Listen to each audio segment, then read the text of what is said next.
عالمی مبلغ اسلام پیرزادہ محمد رضا ثاقب مصطفی 16 مارچ 1972 کو کاموں کی گجرانوالہ کے نواحی گاؤں مصطفی آباد شریف میں سلسلہ عالیہ نقشبندیہ کے عظیم روحانی بزرگ الحاج خواجہ دین محمد مصطفی کے ہاں پیدا ہوئے۔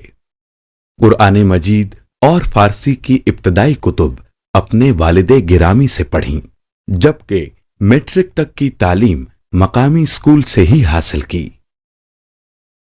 استاذ الاکابر امام اہل سنت علامہ ابو البرکات سید احمد قادری الوری کے شاگرد رشید شیخ الحدیث مفتی محمد حبیب اللہ نقشبندی، جامع معقول و منقول مفتی محمد نصرت اللہ مجددی فارابی، شیخ الحدیث حافظ محمد عالم محدث سیالکوٹی علیہم الرحمہ اور دیگر جید اساتذہ سے درس نظامی کی تکمیل کی۔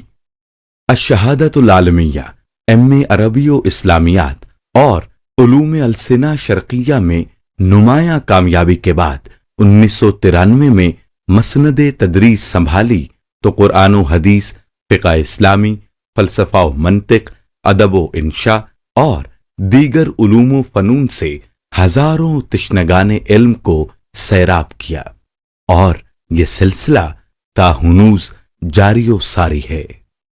1994 میں ولی کامل حضرت خواجہ میاں محمد جی مصطفی اور اپنے مرشد و مربی خواجہ دین محمد مصطفی سے خلافت و اجازت پائی اور سالکان طریقت کی سلوک نقشبندیہ کے مطابق تربیت کا آغاز کیا۔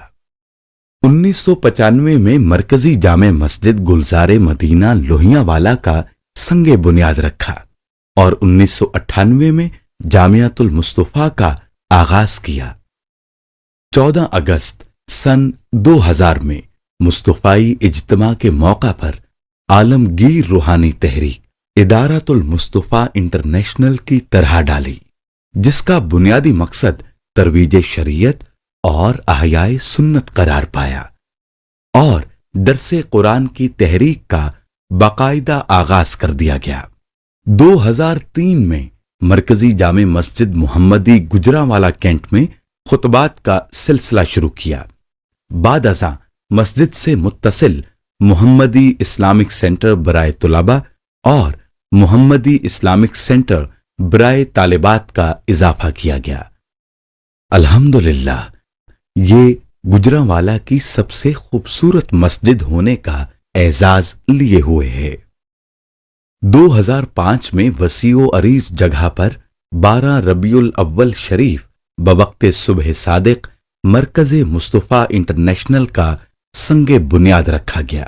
2006 میں دختران ملت کی فکری تربیت گاہ الکلیۃ المصطفیہ للبنات کا قیام عمل میں لایا گیا۔ عالمی مبلغ اسلام پیرزادہ محمد رضا ثاقب مصطفی وطن عزیز پاکستان اور دنیا کے 5 بر اعظموں میں مسلسل تبلیغی اسفار کر چکے ہیں، نیز الیکٹرانک اور سوشل میڈیا کے ذریعے کروڑوں لوگوں تک پیغام حق کا ابلاغ ان کا بہت بڑا اعزاز ہے۔ مختلف سرکاری و غیر سرکاری اداروں اور یونیورسٹیز میں بطور خاص لیکچرز کے لیے مدعو کیے جاتے ہیں۔ تمام طبقہ زندگی بالخصوص نوجوان ان سے شدید محبت کرتے ہیں۔ دنیا کا کوئی گوشہ ایسا نہیں جہاں ان کے فالوورز موجود نہ ہوں۔ مبلغین کی ایک مخلص جماعت ان کی ہم رکاب ہے، اور فارغ التحصیل ہونے والے علماء کی تازہ کھیپ نئے امکانات روشن کر رہی ہے۔ ملک بھر میں مساجد اور جامعات کی تعمیرات کا سلسلہ جاری ہے۔ انہوں نے اپنے متعلقین و مبایعین کو ملک کے مختلف علاقوں میں المصطفیٰ اسلامک سینٹرز قائم کرنے کی ترغیب دی ہے۔ یہاں یہ بات بھی قابل ذکر ہے کہ وہ تلامذہ اور مریدین کو اپنے نام کی بجائے مصطفی نسبت سے اعزاز حاصل کرنے کی تلقین کرتے ہیں۔ اسلام کی نشت و نہضت، ملت کی وحدت اور امت کی اصلاح کا جذبہ ان کے سینے میں ہمیشہ موجزن رہتا ہے۔ آپ صحیفہ رحمت قرآن مجید اور محبت رسول صلی اللہ علیہ وآلہ وسلم کے ذریعے وقار امت کی بحالی کا خواب دیکھتے ہیں اور تعبیر پانے کے لیے جہد مسلسل پر یقین رکھتے ہیں۔ ادارۃ المصطفیٰ، مرکز مصطفیٰ، جامعۃ المصطفیٰ، الکلیۃ المصطفیہ للبنات، المصطفیٰ اسلامک سینٹرز، المصطفیٰ ایمبولینس سروس اسی جہد مسلسل کے منزل نواز راستے ہیں۔ بمصطفیٰ برساں خیش را کے دین ہماؤست۔ روزے کا مقصد بھوک اور پیاس کاٹنا نہیں ہے، یہ کوئی خوراک بچاؤ مہم بھی نہیں ہے، بلکہ فرمایا وَشَهْرٌ يُزَادُ فِيهِ رِزْقُ الْمُؤْمِنِ، یہ مہینہ ایسا ہے جس میں مومن کا رزق بڑھ جاتا ہے، اس کا رزق زیادہ بڑھ جاتا ہے، تو یہ خرچہ کم نہیں ہوتا، اس میں تو خرچہ زیادہ ہوتا ہے، تو یہ اس لیے نہیں ہے۔ تو پھر مقصد کیا روزے کا؟ بھوک اور پیاس کا مقصد کیا ہے؟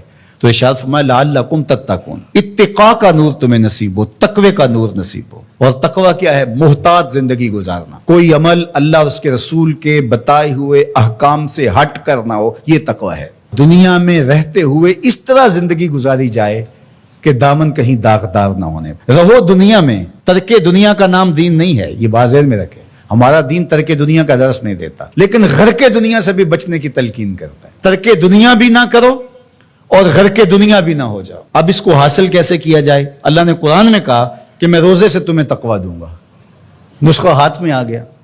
اب سوال یہ ہے کہ روزے سے تقوی کیسے ملتا ہے؟ صحیح حدیث میں ہے، بخاری ہے، اذا جاء رمضان سلسلت الشیاطین، جب ماہ سیام رمضان المبارک آتا ہے تو شیاطین جکڑ دیے جاتے ہیں۔ شیاطین جکڑ دیے گئے، تبھی تو مساجد کے دروازے کھل گئے، تبھی تو نماز کا رجحان پیدا ہوا، صدقہ و خیرات کے لیے لوگوں کے دلوں کے اندر مزید نرمی پیدا ہوئی۔ جو 5 نمازیں بھی نہیں پڑھتے تھے تراویح کے لیے بھی کھڑے نظر آتے ہیں۔ کیوں؟ شیطان بند گیا، لیکن کم تولا جا رہا ہے، کم ناپا جا رہا ہے، جھوٹ بولا جا رہا ہے۔ یہ کیوں؟ نفس موجود ہے۔ نیکی کا ماحول اس لیے پیدا ہوا کہ شیطان بند گیا، بدی پھر بھی موجود ہے اس لیے کہ نفس موجود ہے۔ اب ہمارا کام ویسے آسان ہو گیا کہ پہلے تنہا جان کو 2 دشمنوں کے مقابلے میں رہنا تھا اور جان لڑ نہیں پاتی تھی، اب دشمن ایک ہو گیا، ایک بندہ ہوا ہے۔ اب صرف جو ہے وہ ہم نے لڑنا ہے نفس سے، شیطان تو بندہ ہوا ہے۔ اب نفس سے کیسے لڑیں گے؟ بھوک سے نفس پج مردہ ہوتا ہے، کمزور ہوتا ہے۔ میرے اور آپ کے آقا و مولا حضور ختمی المرتبت صلی اللہ علیہ وآلہ وسلم نے ارشاد فرمایا یا معاشر الشباب من استطاع منکم الباء فلیتزوج، اے جوانوں کے گروہ، تم میں سے جو نکاح کرنے کی طاقت رکھتا ہے دیر نہ کرے۔ اگر مالی استطاعت ہے، مناسب رشتہ مل گیا ہے تو دیر کاہے کی، نکاح کر لے۔ اور فرمایا اس لیے کہ نکاح نظروں کا بھی محافظ ہے اور تمہاری پارسائی کا بھی محافظ ہے۔ فَإِن لَمْ يَسْتَطِعْ، اور اگر طاقت نہیں ہے، کسی وجہ سے نکاح نہیں ہو پا رہا، فَعَلَيْكُمْ بِالصَّوْمِ، تو کثرت کے ساتھ روزے رکھو۔ فَإِنَّهُ لَهُ وِجَا، اس لیے کہ روزے قاطع الشہوات ہیں، گناہوں سے بچانے کا بہترین ذریعہ ہے۔ تو بھوک نفس کی تہذیب کا بہترین ذریعہ ہے اور یہ روزے سے نصیب ہوتی ہے۔ دوسری چیز، ہر وقت بولتے جانا اور بولتے ہی رہنا۔ جو کثرت کے ساتھ بولتا ہے وہ غلطیاں بھی کثرت کے ساتھ کرتا ہے۔ خاموشی میں نجات رکھی گئی ہے۔ قیامت کے دن سب سے زیادہ لوگ جو پکڑے جائیں گے وہ زبان کی وجہ سے پکڑے جائیں گے۔ حضور نے زبان کو پکڑ کے کہا کہ لوگ اس کی وجہ سے پکڑے جائیں گے، اس لیے اپنے لہجوں کو کنٹرول کیجئے، اپنی زبان کو کنٹرول کیجئے۔ یہ تہذیب نفس کا بہترین ذریعہ ہے۔ اور تیسری بات، العافیت فی العزلہ، عافیت تو عزلت میں ہے، تنہائی میں ہے۔ لوگوں میں جانا، لوگوں سے میل ملاپ اور اختلاط جتنا زیادہ ہوگا اتنی زیادہ آزمائشیں ہوں گی۔ اس لیے جہاں تک ممکن ہو دینی ضرورت کے لیے آپ کو جانا پڑتا ہے، ضرور لوگوں سے ربط رکھیں، لیکن ربط پورا رکھیں، لیکن ربط بھی اچھے لوگوں کے ساتھ رکھیں۔ فرمایا تمہارا کھانا متقی کے علاوہ نہ کھائے کوئی، یعنی جس کی تم دعوت کرو وہ متقی ہو، پرہیزگار ہو۔ اچھے لوگوں کے ساتھ ربط رکھو، نیک لوگوں کی صحبت میں بیٹھو گے نیکی ملے گی، برے لوگوں کی صحبت کے ساتھ بیٹھو گے تو برائی ملے گی۔ تو آئیے میں اور آپ روزے کو اس کے آداب کی رعایت کے ساتھ رکھنے کا عزم کریں۔ فرمایا کہ من لم یدع قول الزور والعمل به فلیس للہ حاجۃ فی ان یدع طعامہ وشرابہ، جس نے جھوٹ اور جھوٹے امور ترک نہیں کیے اس کے بھوکے اور پیاس سے رہنے کی اللہ کو کوئی ضرورت نہیں ہے. اس کی مرضی کیا ہے کہ روزہ تمہارے نفس کی تہذیب کا ضامن بن جائے, تمہارے باطن کی ستھرائی کا ذریعہ بن جائے. تو اس لیے یہ نہیں کہ ماہ سیام آیا اور چلا گیا, کسی کی زندگی میں 40 رمضان گزر گئے, کسی کی زندگی میں 50 رمضان المبارک گزر گئے, لیکن جہاں کھڑا تھا وہیں کھڑا رہا اور پورا مہینہ روزے رکھے, تراویح پڑھی, لیکن اندر کی طرف توجہ ہی نہ دی. رمضان کے بعد جہاں کھڑا تھا پھر وہیں کھڑا ہو گیا آ کے. تو فائدہ کیا ہوا؟ اللہ اپنی پناہیں دے, امان دے, حفاظتوں کا حصار